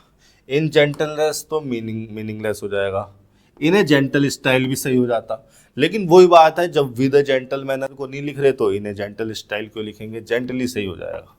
76 का हो गया फर्स्ट। 77 पर चल लेते हैं। ये लिखा हुआ सेंटेंस आपके सामने, the Titanic was considered as safe that it carried only 20 life boats. Titanic को इतना सेफ माना गया था कि उसमें लाइफ बोट्स भी नहीं रखी गई थी, कि कोई ज़रूरत नहीं है इनकी, हम तो सुरक्षित पहुंच ही जाएंगे। ठीक है, द टाइटैनिक नाउन हो गया, ये आर्टिकल आ गया, पूरी की नाउन फ्रेज सब्जेक्ट हो गई। Was considered, be plus verb की third form, passive structure. Passive structure यहाँ पर है, कंसीडर किया गया टाइटैनिक को किसी और के द्वारा, किसके द्वारा, लोगों के द्वारा, या जिन्होंने भी टाइटैनिक को बनाया था, जो भी लाइफ बोट रखने के लिए जिम्मेदार थे, उन्होंने टाइटैनिक को कंसीडर किया। बी प्लस वर्ब की थर्ड फॉर्म। अब आगे क्या लिखा हुआ है, as safe that it carried only 20 life boats. देखिए डैट के बाद जो लिखी गई है वो एक क्लोज लिखी गई है, क्योंकि इट हो गया सब्जेक्ट प्रोनाउन और कैरीड हो गया मेन वर्ब, जो कि ट्रांजिटिव वर्ब के फंक्शन में है, और ट्रांजिटिव वर्ब के बाद आ गई object. Only 20 life boards, boards noun हो गया, लाइफ इसके लिए एडजेक्टिव, 20 डिटर्मिनर लग गया, ओनली लग गया एक प्री डिटर्मिनर, पूरी की पूरी फ्रेज को जस्ट एम्फेसाइज करने के लिए। तो ये ओनली 20 लाइव बोर्ड्स क्या हो गया, ऑब्जेक्ट हो गया, किसके लिए, कैरीड ट्रांजिटिव वर्ब के लिए। तो ये लिखी हुई है क्लोज, यानी कि डैट को कंजंक्शन की तरह इस्तेमाल किया गया है और डैट क्लोज एक लगाई गई है। अब एज सेफ की क्या कहानी है, देखिए एज जो होता है वो एक एडवर्ब होता है और जो सेफ है वो एक एडजेक्टिव है। एज जब एडवर्ब होता है तो इस एज एडवर्ब को लगाया जाता है किसी की डिग्री को कंपेयर करने के लिए किसी दूसरी चीज की डिग्री से, ठीक है। जैसे आप लिख देते हैं she is as intelligent as her mother, आपने लिखा she is as intelligent as her father, तो यहां पर सी की इंटेलिजेंस की डिग्री को कंपेयर कर रहा है एज हर फादर के इंटेलिजेंस की डिग्री से, ठीक है। इंटेलिजेंट एडजेक्टिव हो गया और एज हो गया एडवर्ब डिग्री, तो एज लगाया गया है कंपैरिजन के सेंस में। सी की जो इंटेलिजेंस है उसकी जो डिग्री है उस डिग्री को कंपेयर कर रहा है उस फादर के इंटेलिजेंस की डिग्री से, तो एज एडवर्ब को यहां पर कंपैरिजन के सेंस में लगाया गया है। और एज क्या यहाँ पर क्या ये जो आपका सेंटेंस दिया हुआ है एज यहाँ पर किसी की कंपैरिजन करने के लिए जस्टिफाई है, क्या यहाँ पर सेंटेंस में किसी की कंपेरिजन की जा रही है, क्या कोई कंपैरिजन का इंटेंशन है, नहीं है, तो एज तो गलत हो गया, तो एज गलत हो गया तो नो इम्प्रूवमेंट भी गलत हो गया। भाई जब सेंटेंस में कोई कंपैरिजन ही नहीं किया जा रहा है किसी से भी, तो एज को एडवर्ब की तरह नहीं लगा सकते, एज तो कंपैरिजन करने के लिए लगाया जाता है। फिर दूसरा ऑप्शन है वेरी सेफ डैट। देखिए ये जो वेरी है ये भी एक तरह का एडवर्ब ऑफ डिग्री है, लेकिन ये जो वेरी एडवर्ब डिग्री है ये कंप्लीट सेंस के साथ चलता है, कंप्लीट मीनिंग के साथ चलता है। इसके साथ कोई भी डैट क्लोज या कोई भी इंडिकेटेड डिग्री लगाने की जरूरत नहीं है। ये जो डैट क्लोज लगाई गई है ये एक्चुअली में एक इंडिकेटेड डिग्री है, अभी आपको पता चलेगा। ये एक इंडिकेटेड डिग्री है कि जो टाइटैनिक था उसको सेफ कंसीडर किया गया था और only it carried only 20 life boards. तो ये जो डैट क्लोज लगाई गई है ये वेरी के साथ लगाने की जरूरत नहीं थी। कहने का मतलब ये है कि वेरी एक कंप्लीट सेंस के साथ चलती है, वेरी भी एक एडवर्ब डिग्री है और ये एक कंप्लीट सेंस के साथ चलती है। इसके साथ किसी इंडिकेटेड डिग्री को लगाने की आवश्यकता नहीं थी डैट कंजंक्शन या डैट क्लोज लिखकर।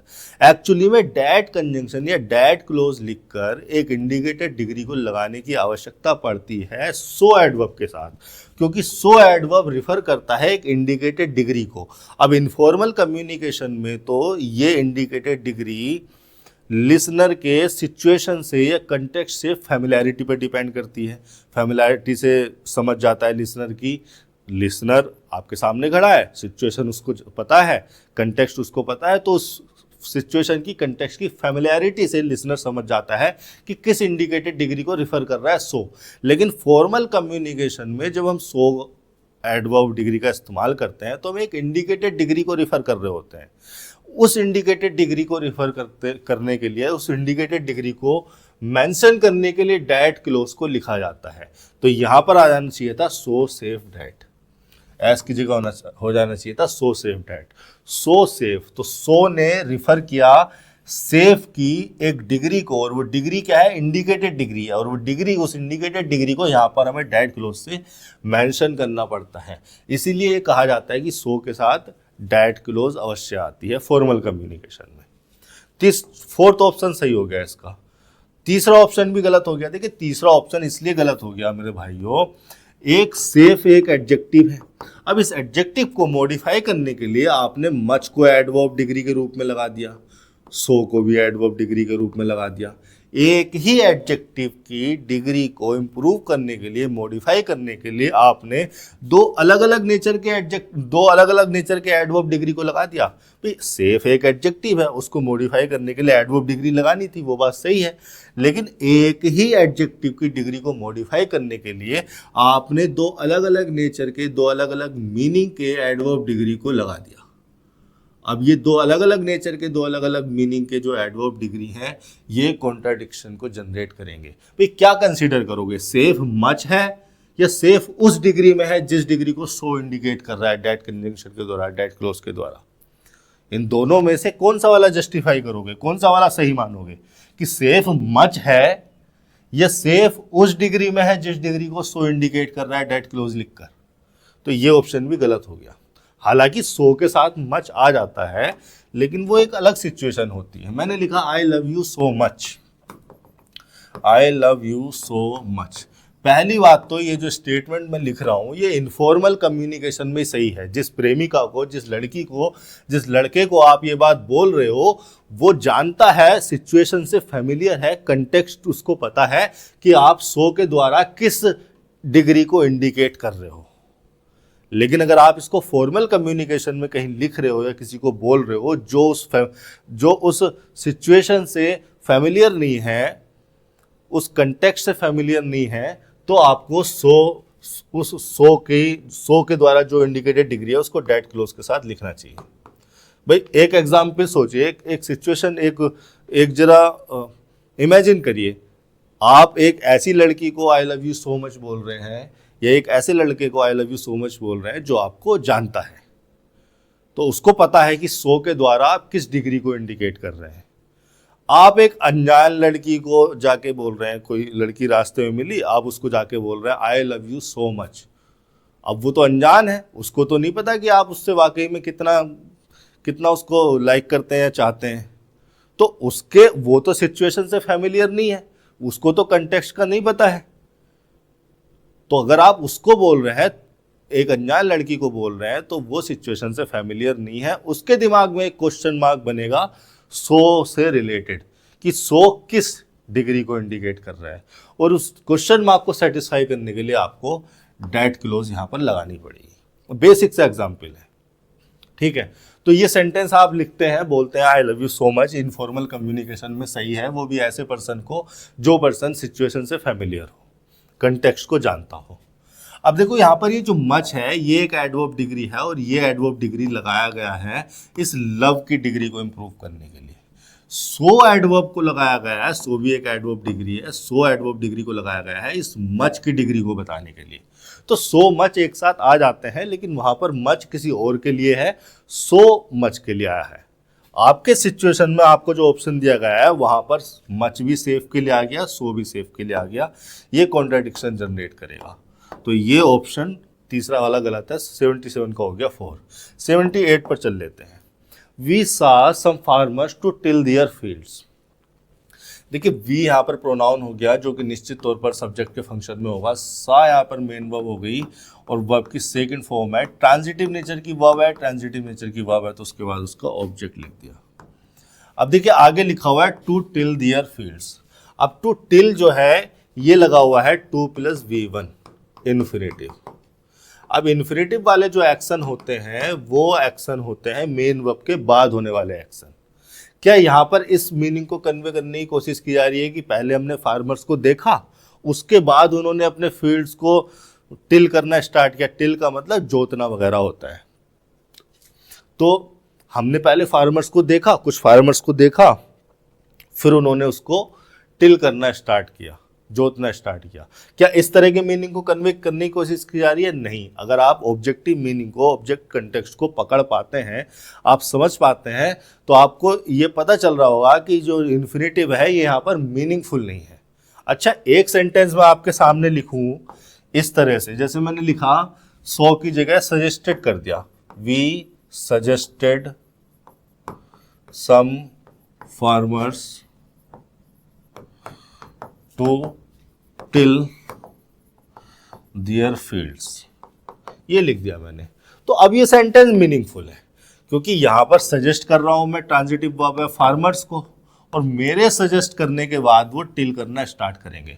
तो जो भी सेंटेंस में कोई भी वर्ड हो, कोई भी फ्रेज हो, चाहे वो नॉन फाइनाइट वर्ब हो, इवन कोमा भी जो लगाया जाता है उसका एक फंक्शन होता है सेंटेंस में, वो एक मीनिंग को कन्वे कर रहा होता है और वो मीनिंग लॉजिकल होना चाहिए, वो सुनने वाले को, बोलने वाले को समझ में आना चाहिए, पढ़ने वाले को, सुनने वाले को समझ में आना चाहिए।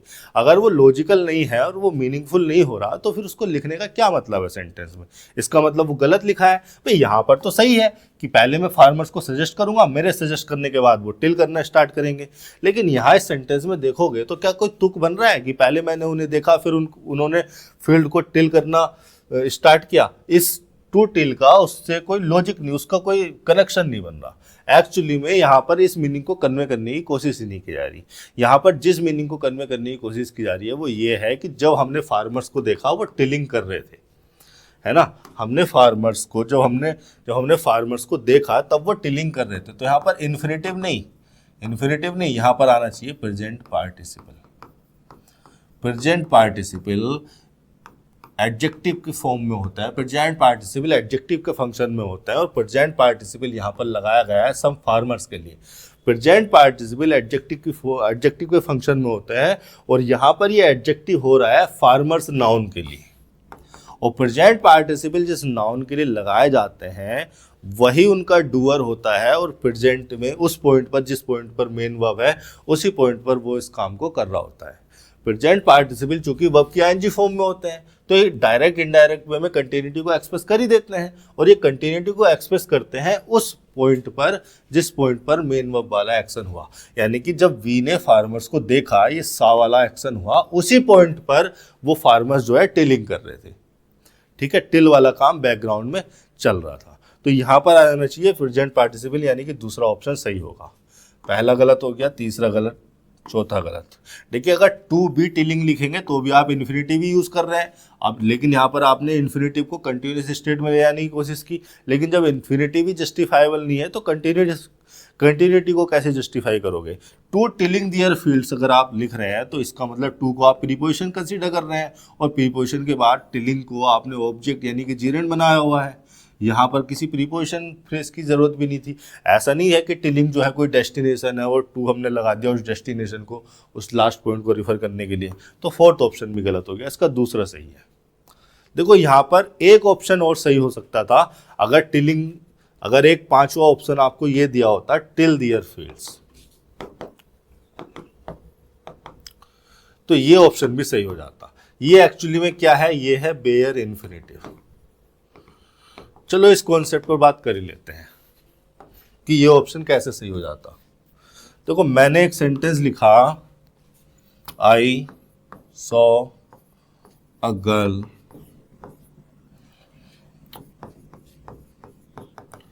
Crossing the road.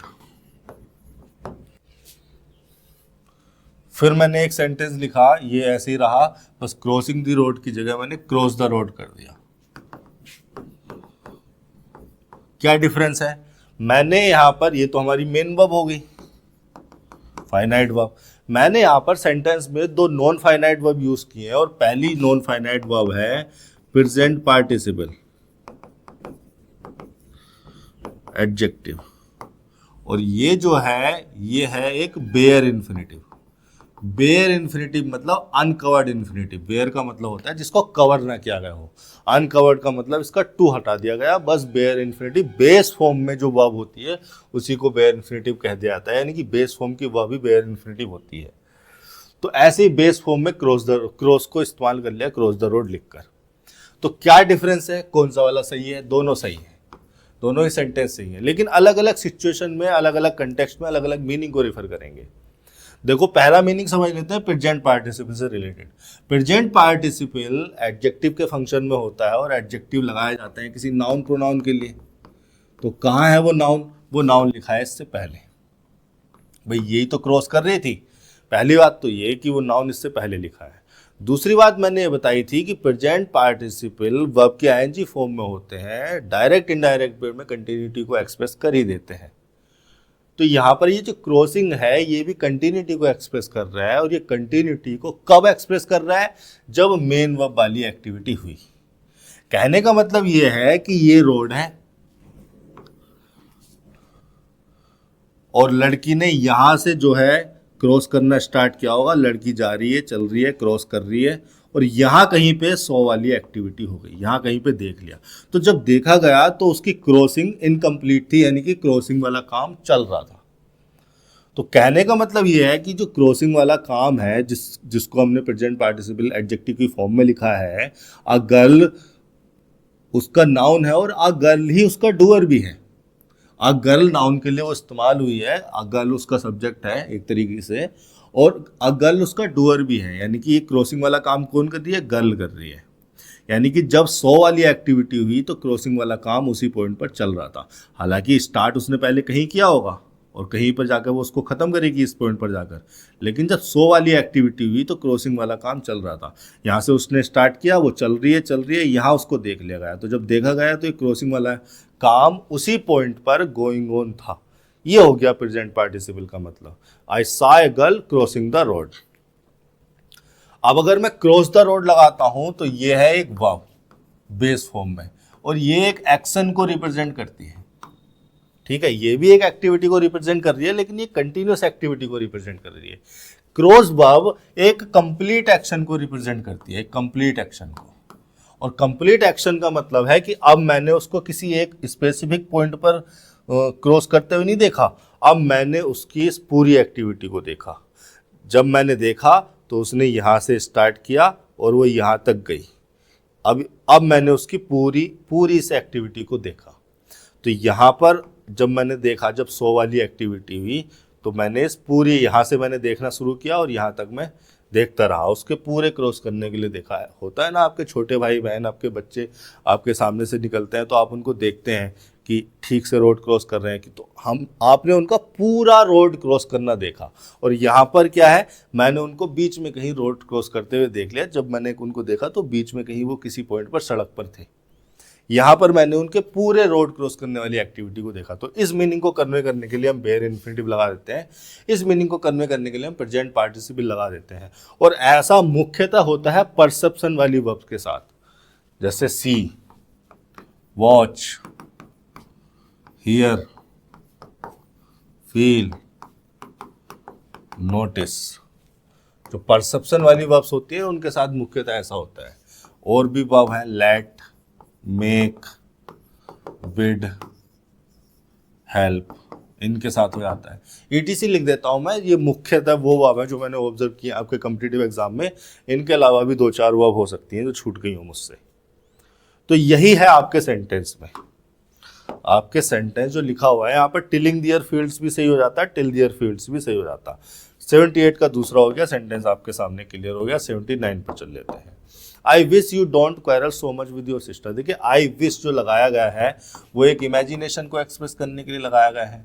अगर किसी इमेजिनेशन को एक्सप्रेस करने के लिए आप आई विश लिख रहे हो, या आई विश जब आपने लिखा तो एक इमेजिनेशन को एक्सप्रेस करने के लिए लिख रहे हो। अगर किसी इमेजिनेशन को एक्सप्रेस किया जा रहा है, किसी इमेजिनेशन को बताया जा रहा है, तो इमेजिनेशन को बताने के लिए डोंट नहीं, वुड आता है। वुड एक ऐसा मोडाल है जो इमेजिनेशन को एक्सप्रेस करने के लिए हम यूज़ करते हैं। मोडाल जो होते हैं वो टेंस तो एक्सप्रेस करते नहीं है, वो इंटेंशन या एबिलिटी को एक्सप्रेस करते हैं स्पीकर की। तो स्पीकर जो भी है, मैं खुद हूँ स्पीकर, तो मैं विश कर रहा हूँ, मैं इमेजिन कर रहा हूँ, तो जो मैं इमेजिन कर रहा हूँ वो भी एक ऐसी क्लोज हुई जिसको इमेजिन किया गया है।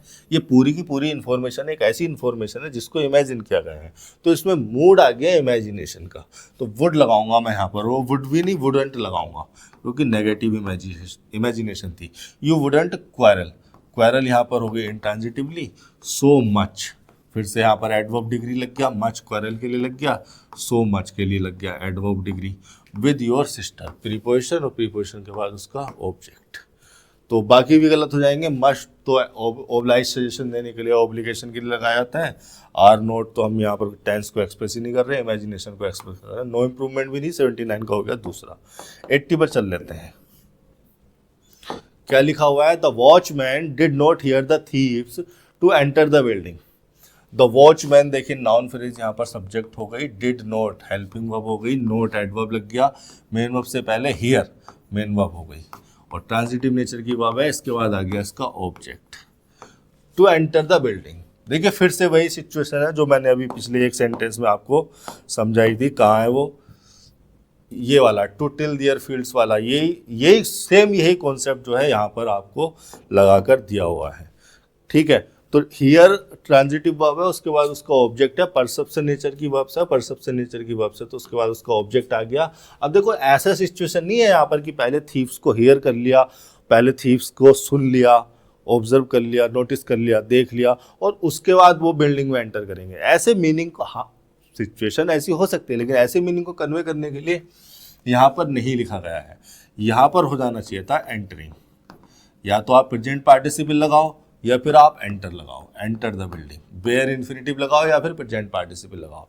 यानी कि जब थीव्स को सुना तब वो इस एक्टिविटी को उस टाइम पे कर रहे थे, या फिर हमने उनकी इस एक्टिविटी को पूरी इस एक्टिविटी को सुन लिया। तो कौन सा वाला ऑप्शन दिया गया है आपको? Enter the building, bare infinitive वाला दिया गया है। टू बी एंटरिंग, फिर से इन्फिनिटिव लगाने की कोशिश की गई है, ये भी गलत हो जाएगा। टू एंटरिंग, प्रीपोजिशन के बाद ऑब्जेक्ट लगा दिया गया जिरेंड, एंटरिंग को बनाकर, एंट्री को जिरेंड बनाकर प्रीपोजिशन के बाद लगा दिया गया। क्या प्रीपोजिशन लगाने की आवश्यकता है यहाँ पर? क्या एंट्री कोई डेस्टिनेशन है, कोई लास्ट पॉइंट है जिसको हम प्रीपोजिशन टू से रिफर कर देंगे? नहीं, ये भी गलत हो गया। यहाँ पर दूसरे ऑप्शन में टू बी एंटरिंग, यानी कि इस इन्फिनिटिव को कंटिन्यूटी में लाया गया। इन्फिनिटिव को कंटिन्यूटी में ले आओ या कुछ भी ले आओ, वो एक ऐसे एक्शन को रिफर करेगा जो कि इस वर्ब के बाद होना है, जबकि हमें एक ऐसे एक्शन को यहाँ पर रिफर करना है नॉन फाइनाइट वर्ब में, जो कि या तो हियर के साथ साथ हो या फिर जब हियर किया गया तो वो पूरा ही एक्शन नोटिस किया गया, पूरा ही एक्शन देखा गया। 6 बजकर बिल्डिंग में स्टार्ट किया उन्होंने घुसना, 6:05 तक, तो आपने हियर वाली एक्टिविटी इस पूरे टाइम पे की। ठीक है, यही मतलब है एंटर द बिल्डिंग का। पूरा आपने प्रोसेस नोटिस किया, पूरा ये प्रोसेस आपने सुना। ठीक है, तो 80 का हो गया थर्ड ऑप्शन। 81 पर बात कर लेते हैं। On April 10, 1912, the Titanic left Southampton on its maiden voyage to New York. Okay, देखिए यहाँ पर जो लिखा गया है ये एक डेट लिखी गई है, एक स्पेसिफिक डे लिखा गया है, और स्पेसिफिक डे को लिखने के लिए हम लगाते हैं ऑन प्रीपोजिशन, नो इम्प्रूवमेंट। इन नहीं लगाते हैं, इन प्रीपोजिशन लगाया जाता है किसी ड्यूरेशन ऑफ टाइम को रिफर करने के लिए, ड्यूरेशन ऑफ टाइम को रिफर करने के लिए। ड्यूरेशन ऑफ टाइम क्या हो सकती है? 2 years हो सकता है। 1912 1 ईयर, ये ड्यूरेशन हो सकती थी, लेकिन आपने तो डेट लिख दी ना, 10 अप्रैल लिख दिया ना, तो ये तो स्पेसिफिक डे हो गया, डे को रिफर करने के लिए ऑन। बिटवीन अप्रैल 10, 1912 नहीं, बिटवीन जब हम लगाते हैं तो हम 2 की बात करते हैं, 2 पॉइंट के बीच की बात करते हैं, टाइम के 2 पॉइंट के बीच को रिफर करने के लिए बिटवीन लगाते हैं। तो अगर कोई और एंड लगाकर कोई और दूसरी डेट लिखी होती, तो बिटवीन सही हो जाता। इस सिचुएशन में गलत हो गया। ड्यूरिंग भी आप नहीं लगा सकते, क्योंकि ड्यूरिंग लगाते हैं किसी ड्यूरेशन को रिफर करने के लिए, यहाँ तो ड्यूरेशन लिखी ही नहीं है, यहाँ तो एक पॉइंट ऑफ टाइम लिखा है। पॉइंट ऑफ टाइम भी नहीं कह सकते, स्पेसिफिक डेज को कहेंगे। तो यहाँ पर नो इम्प्रूवमेंट सही हो गया। 81 हो गया, 82 पर चल लेते हैं। आगे तो आसान है, द टाइटेनिक लेफ्ट, यहाँ पर ट्रांजिटिव वर्ब हो गई, इस ट्रांजिटिव वर्ब के बाद इसका ऑब्जेक्ट आ गया, साउथहैम्पटन ऑब्जेक्ट हो गया, ऑन प्रीपोजिशन हो गई, प्रीपोजिशन के बाद इसका ऑब्जेक्ट हो गया, it's maiden voyage, voyage noun हो गया, मेडन मतलब जो फर्स्ट हो, है ना, जो फर्स्ट हो। इट्स हो गया प्रीपोजिशन, और टू प्रीपोजिशन के बाद न्यू वर्ब उस डेस्टिनेशन को बताने के लिए लगा दी गई। तो 81 का हो गया दूसरा। 82 पर चल लेते हैं। क्या लिखा हुआ आपके सामने? You must have a hard life when you were a little boy. ठीक है, यू यहाँ पर एक प्रोनाउन है जो कि सब्जेक्ट के फंक्शन में होगा। अब देखिए मस्ट जो लगाया गया है, मस्ट या तो ऑब्लाइज सजेशन देने के लिए लगाया जाता है। आप किसी को ऑब्लाइज कर रहे हो तो आप मस्ट लगाकर उसको ऑब्लाइज कर सकते हो, या ऑब्लाइज सजेशन, एक ऐसा सजेशन जिसमें आप उसको ऑब्लाइज भी कर रहे हो, मस्ट का इस्तेमाल किया जाता है। इसके अलावा मस्ट लगाया जाता है हाई पॉसिबिलिटी को रिफर करने के लिए। अगर आपको किसी इवेंट की या किसी स्टेट की या किसी सिचुएशन की हाई पॉसिबिलिटी को रिफर करना है तो आप मस्ट मॉडल का प्रयोग कर सकते हो। तो यहाँ पर भी क्यों लगाया गया है? मस्ट लगाया गया है एक हाई पॉसिबिलिटी को बताने के लिए। किस चीज़ की पॉसिबिलिटी थी? हैव ए हार्ड लाइफ की पॉसिबिलिटी थी। लेकिन पॉसिबिलिटी एक ऐसे पॉइंट की बताई गई है जो पॉइंट क्या था? पास्ट का था, when you were a little boy. Past के किसी टाइम पर, ये तो हो गया रिपोर्ट टाइम, जब आपने सेंटेंस को रिपोर्ट किया, और यही प्रेजेंट का टाइम माना जा सकता है। इस पॉइंट पर आप क्या थे, लिटिल बॉय थे, इस पॉइंट पर आप थे लिटिल बॉय। तो इस पॉइंट पर ही, इस पॉइंट पर एक स्टेट की या एक किसी चीज को हैव करने की क्या है, हैव ट्रांजिटिव वर्ब है, और ट्रांजिटिव वर्ब के बाद उसका ऑब्जेक्ट हो गया लाइफ नाउन और हार्ड एडजेक्टिव द आर्टिकल। तो इस चीज को हैव करने की या इस स्टेट में होने की पॉसिबिलिटी को बताया गया है इस पास्ट के पॉइंट पर। तो पास्ट की अगर देखें, पॉसिबिलिटी का मतलब क्या होता है, अगर आप प्रेजेंट के पॉइंट पर खड़े होकर ये कह रहे हैं, मतलब जिस टाइम भी आप ये कह रहे हैं, जिस टाइम भी आप ये कह रहे हैं कि ये एक्शन पॉसिबल है, तो इसका मतलब क्या है, पॉसिबल फ्यूचर में है। भाई आपने कहा यार रेन, बारिश होने की पॉसिबिलिटी है, बारिश हो सकती है, तो इसका मतलब आपके बोलने के बाद ही बारिश हो सकती है, आपके बोलने के बाद ही उस चीज़ की पॉसिबिलिटी है। तो पॉसिबिलिटी का एक्चुअल मीनिंग यही होता है कि आपने जब कहा उसके बाद पॉसिबल है। लेकिन यहाँ पर आप पॉसिबिलिटी रिफर कर रहे हैं एक ऐसे पॉइंट की जो कि पास्ट में, पास्ट का पॉइंट है। तो पास्ट में तो या तो वो चीज़ हुई होगी या नहीं हुई होगी। तो ये जो सिचुएशन होती है ये एक इमेजिनरी सिचुएशन होती है। ये पास्ट में अगर कोई चीज़ हुई होगी तो हम तो उसको फैक्ट कहेंगे ना कि यार ऐसा हुआ था। क्या मैं आप जो बोल रहा हूँ, मैं जिस लड़के के बारे में बोल रहा हूँ, क्या मुझे पता नहीं होगा कि वो उसने हार्ड लाइफ थी या उसकी नहीं थी। तो ये एक इमेजिनरी सिचुएशन होती है।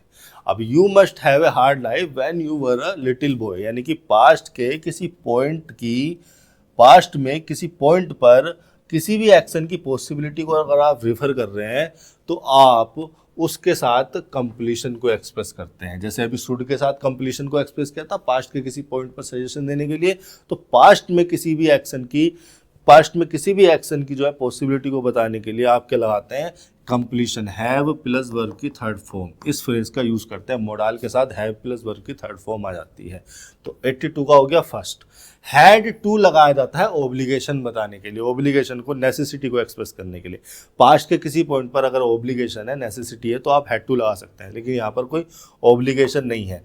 वर टू हैव, देखिए ये जो स्ट्रक्चर होती है बी प्लस टू हैव या be plus to one, be plus to plus verb की फर्स्ट फॉर्म, यानी कि बी की कोई फॉर्म लिखी जाती है, जैसे यहाँ पर वर लिखी हुई है, और उसके बाद to plus B one infinitive लिख दिया जाता है। तो इस स्ट्रक्चर के बारे में मैं आपको समझाऊं तो ये इस स्ट्रक्चर का मतलब क्या होता है। जैसे मैंने लिखा आई एम टू गो, तो ये बी की फॉर्म आ गई जो कि लिंकिंग वर्ब है। लिंकिंग वर्ब के बाद लिखा गया है कॉम्प्लीमेंट, और कॉम्प्लीमेंट जो है एक इन्फिनिटिव है, और इन्फिनिटिव क्या है, एक एक्टिविटी को तो रिफर कर रहा है, और एक ऐसी एक्टिविटी को जो कि मेन वर्ब के बाद होगी। भाई इन्फिनिटिव एक ऐसी एक्टिविटी को रिफर करता है जो इस मेन वर्ब के बाद होगी, यानी कि पहले मैं इस स्टेट में हूँ। भाई लिंकिंग वर्ब क्या है, सब्जेक्ट को इस कॉम्प्लीमेंट से लिंक ही तो कर रही है। मैं जैसे ये सेंटेंस लिखता हूँ आई एम हैप्पी, तो एम जो है लिंकिंग वर्ब इस सब्जेक्ट को इस कॉम्प्लीमेंट से लिंक कर रही है। अब एम आई की स्टेट ही तो बता रही है, स्टेट को रिफर करने में ही तो काम आ रही है। तो कहने का मतलब ये है कि अगर एम लिंकिंग वर्ब के द्वारा सब्जेक्ट को एक ऐसे कॉम्प्लीमेंट से लिंक किया जा रहा है जो कॉम्प्लीमेंट अपने आप में एक इन्फिनिटिव है, और वो एक ऐसी एक्टिविटी को रिफर करता है जो कि मेन वर्ब वाले एक्शन के बाद होगी, तो इसका मतलब क्या है कि am linking verb I subject को एक ऐसी स्टेट से लिंक कर रहा है जिस स्टेट को वो मेन वर्ब के बाद करेगा। यानी कि ये जो इन्फिनिटिव है ये आई की एक ऐसी स्टेट को रिफर कर रहा है जो एक्शन अब मेन वर्ब के बाद, स्टेट में होने के बाद होगा। समझिए मेरी बात को जरा, मैं अपने दूसरे शब्दों का प्रयोग करता हूं। मैं ये कह रहा हूं कि अगर कोई लिंकिंग वर्ब आई सब्जेक्ट को एक ऐसे कॉम्प्लीमेंट से जोड़ती है जो कॉम्प्लीमेंट मेन वर्ब के बाद होगा, इसका मतलब आई एक ऐसी स्टेट में है जिस स्टेट में होने के बाद वो इस एक्शन को करेगा। तो ये स्ट्रक्चर यूज की जाती है एक ऐसी स्टेट को रिफर करने के लिए जो कि मेन वर्ब के बाद एक्शन में आएगी, यानी कि आई इस एक्शन को करने वाला है। आई एक ऐसी स्टेट में है कि वो इस एक्शन को करने, आई एम टू गो का मतलब मैं जाने वाला हूँ, हिंदी में अगर बताऊँ तो, ठीक है। आई एम टू गो का मतलब हो गया मैं जाने वाला हूँ। ये एक ऐसी स्टेट को रिफर कर रही है जो स्टेट अब नियर फ्यूचर में आई करेगा, वो एक ऐसी स्टेट में आ चुका है कि वो इस एक्शन को अभी थोड़ी देर में करेगा। तो इस तरह के स्ट्रक्चर को जोड़ने के लिए ये सेंटेंस लिखे जाते हैं, मतलब ये स्ट्रक्चर, ये इस तरह के मीनिंग को कन्वे करने के लिए ये स्ट्रक्चर लिखी जाती है। तो ऐसा तो है नहीं कि पास्ट के कोई पॉइंट, पास्ट के किसी पॉइंट पर रिफर किया जा रहा है कि इस स्टेट को अब वो हैव करेगा, अब इस स्टेट में वो आने वाला है, हार्ड लाइफ को वो रखने वाला है, ऐसा भी मीनिंग कन्वे नहीं किया जा रहा। तो यहाँ पर इसका तीसरा ऑप्शन भी गलत हो गया, 82 का फर्स्ट ऑप्शन सही है। 83 पर आ जाते हैं। आई saw the bus to crash in the lamp post. I हो गया यहाँ पर प्रोनाउन और ये हो गया यहाँ पर सब्जेक्ट, सा ट्रांजिटिव वर्ब हो गई, इसके बाद इसका ऑब्जेक्ट हो गया। ठीक है, फिर से वही देखिए, परसेप्शन वर्ब आपके सामने लिखी है, आपने लिख दिया टू क्रैश। टू क्रैश नहीं, सीधे क्रैश लिखो, बेयर इन्फिनिटिव लिखो, यानी कि उसने पूरा ही क्रैश करना स्टार्ट किया, पूरा ही क्रैश करना उसने सौ किया, देखा, यानी कि बस यहाँ इस पॉइंट पर स्टार्ट हुई होगी क्रैश करना और यहाँ इस पॉइंट तक उसने क्रैश किया। तो इस पूरी एक्टिविटी को ही सॉ किया गया। इस पूरी एक्टिविटी को ही रिफर करने के लिए यहाँ पर क्या लगाया गया, ऑब्जेक्ट कॉम्प्लीमेंट लगाया गया। उसके बाद इन प्रीपोजिशन आ गया, प्रीपोजिशन के बाद हो गया उसका object, the lamp post. Will crash भी गलत हो जाएगा, वाज क्रैशिंग भी गलत हो जाएगा। अगर आप विल क्रैश लिख रहे हो, वाज क्रैश लिख रहे हो, तो आपने इसको बना दिया मेन, इसको बना दिया एक क्लोज, और मेन क्लोज ये हो गई और एक क्लोज ये हो गई, वो कंजंक्शन गायब हो गया। ठीक है, और जब यहाँ पर वर्ब की सेकंड फॉर्म थी तो विल क्रैश तो होने ही नहीं था, वहाँ पे वुड क्रैश हो जाता, वाज क्रैशिंग भी नहीं होगा, कंजंक्शन नहीं है, तीसरा ऑप्शन सही है, नो इम्प्रूवमेंट भी नहीं होगा। तो इसी तरह से जो है आपको लॉजिकल रहना है, एक एक चीज़ में, एक एक सिचुएशन में दिमाग लगा कर चलिए। आसान से आसान सेंटेंस में भी बहुत स्कोप होता है सीखने के लिए, समझने के लिए। तो कोई सेंटेंस जो है इस दृष्टिकोण से आसान मत समझिए। इसी तरह से आप प्रैक्टिस करते रहिए। मिलते हैं अगले सेशन में, आज के लिए इतना ही, धन्यवाद।